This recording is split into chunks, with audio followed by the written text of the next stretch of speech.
صباح الاستبداد. سيدتي، كيف تكوني طاغية ومستبدة؟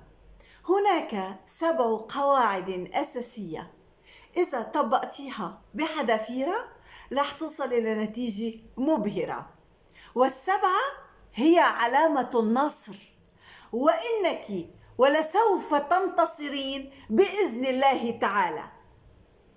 أولاً، أنا ثم أنا ثم أنا، ومن بعد حماري ما ينبت حشيش.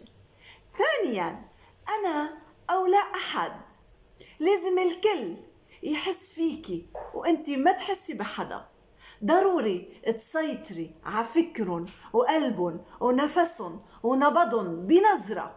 لازم كل اللي حواليكي واللي بيعرفوكي يسعوا دائما انك تكوني مبسوطة ومرتاحة، لأنه إذا زعلتي كارثة على الجميع.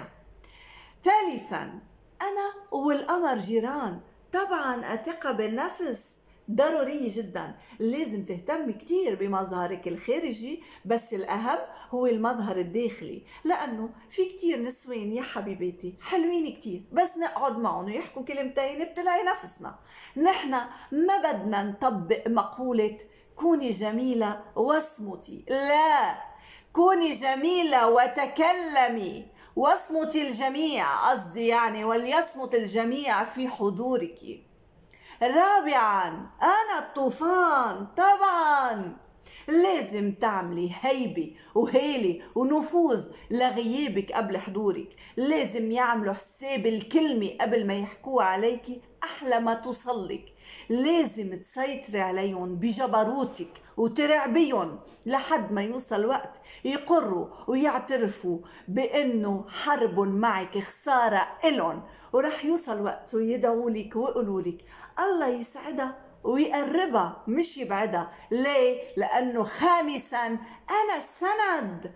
ضروري تكوني المرجعية الأساسية لكل اللي حواليك، ياخدوا برأيك ومشورتك وتقولي كلمة الحق ولو على قطع راسك. سادسا، أنا لن أتكرر. طبعا راح يحبوكي ويتابعوكي ويتابعوا أداء تفاصيل حياتك واخبارك ليكونوا مثلك، وما راح يقدروا عبثا.